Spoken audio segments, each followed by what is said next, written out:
So I'm Maya. I'm the producer of Diabla. Diabla is a female revenge horror set in Mexico City about a girl coming into her female power with the help of some bruja witches.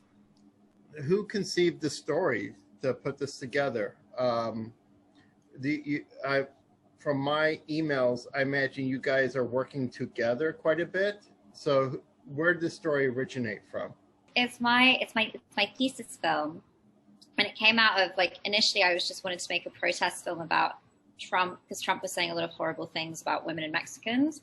So I was drawn to Mexico, and I went into a women in film directing group run by a friend of mine. I met Ashley, and then from there we kind of built the story together. And we had the statistic that 9 women die every day from gender-based killing in Mexico, and then it kind of became a universal tale of empowerment from there. I don't know if you have anything to add, Ashley.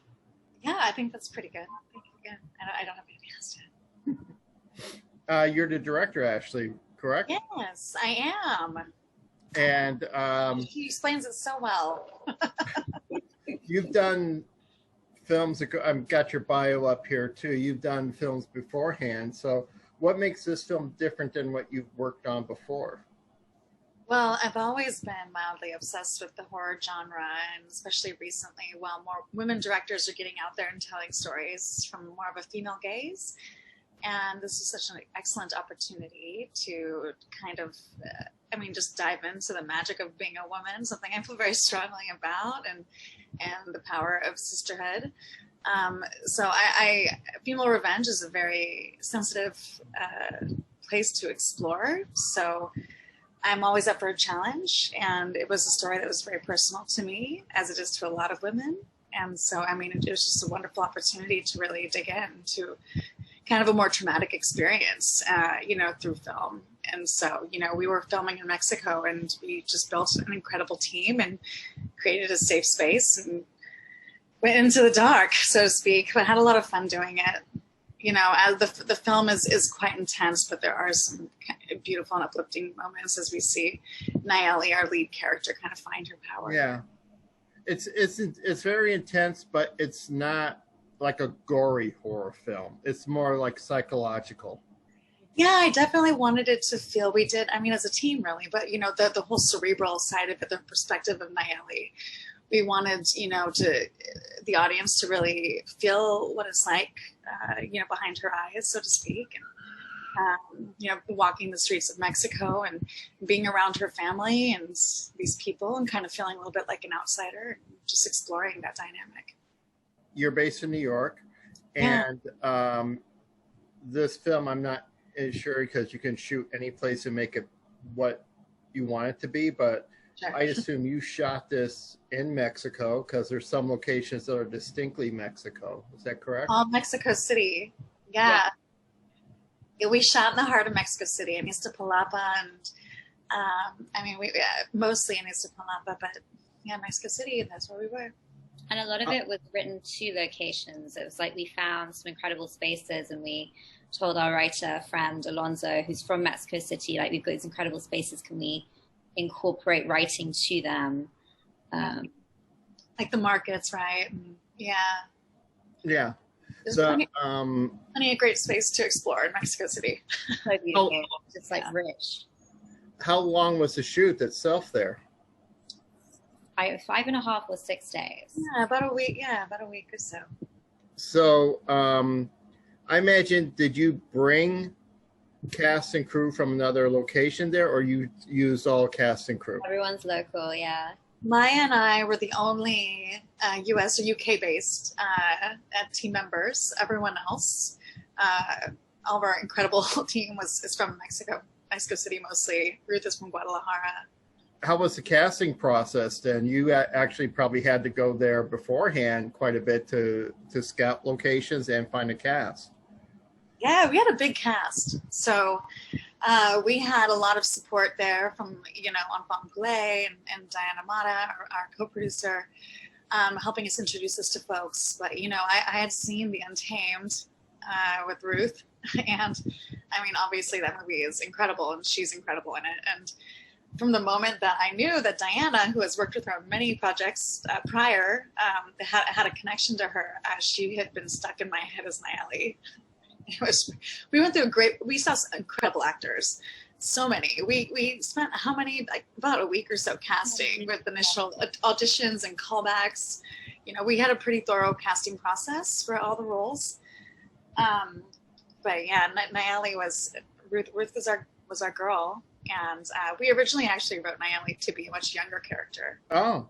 And then once we saw Ruth do her thing, and with Cesar Mijangos, the young man who plays Ryan, it was meant to be. Yeah, the cast is fantastic. Yeah, they're incredible. You know, we don't get too many films being imported out of Mexico. I wasn't familiar with the cast, if there were newcomers or established actors. They've been busy ever since. I'm so happy that Diabla's kind of given them a platform. I know that most of them have been quite busy. You know, they dabble a lot in theater, like Violetta works a lot in theater, and so does Daniel. But they're more hybrid now, working more in commercial and narrative. So they're doing very well. Was your DP also from Mexico? Shayla. Yes. Beautiful stuff. Beautiful stuff. How long ago did you shoot this? 3 years. Oh, 3 years ago? Yeah, it came out in 2017. It was the summer of 2017. And when did you complete it? 2019, I think. I think it fine. Yeah, I think it fine because we recolored it as well after our first screening when it premiered. Mm-hmm. So yeah, 2019 is when it finished. But then our festival run, we sort of premiered a few months before pandemic. So Yeah. It's been a journey. Sorry, go ahead, Maya. I was just going to say, we had the pleasure of premiering in November 2019 at Morbito Film Festival, you know, the hometown of, you know, in Mexico City. And then, of course... How was the reaction there? It's good. Good. We won Best International Short. Or do you want to? You won Best International Short, maybe Best Overall Short, or maybe that was a different competition. No, that was Women in Horror Film Festival. Oh, yeah. So Best International, Best Foreign. They were really pleased. Like, it was a great audience. Our first two festivals were quite a wonderful launch for us. You know, we got the Best International Short, as you just explained, and then Women in Horror in Georgia, we got Most Socially Conscious. Yeah. And then Best Overall Short as well. So it's such an honor. Absolutely. That's incredible. So your festival run is kind of like starting back up again because the pandemic is easing down. Yeah. I feel like we're sort of towards the end. Like, maybe it will go a bit more because we'd love to get a few more IRL ones in, maybe till like, I would say like beginning of next year, latest spring, and then we're gonna wrap.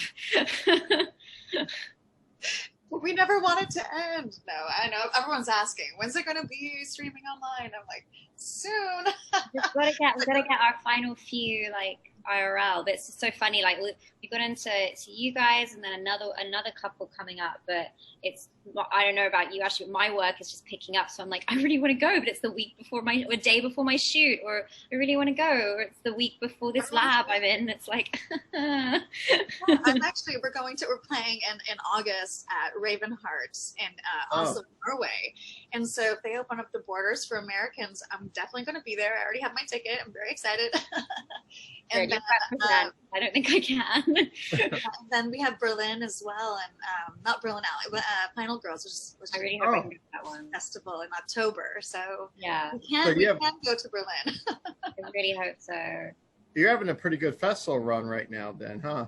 Yeah, it's just cool. It's just cool because like we had a really great time with the digital, but like just taking away the physical. We both went to Film Quest together, which was our first IRL festival in a really long time, and just like being with other filmmakers and being with an audience, it was just so incredible. And then we won as well, and so it's just nice getting a few more like IRL in at the end. Like it's I forgot how great festivals are. Like it's a lot of giddy moments and tears. I was like, oh. Yeah. Well, congratulations! It's a very good film. Very good film. What's next for you guys after you wrap up the festival run of this film? So I am working on developing what I hope to be my first directed feature. So just polishing up that script now, and it's also in the horror space, an atmospheric horror set in rural Oregon of all places. I'm from the Pacific Northwest, so that part of the world is very attractive to me. And so I'm looking forward to that. But yeah, that's my focus really creatively at this moment.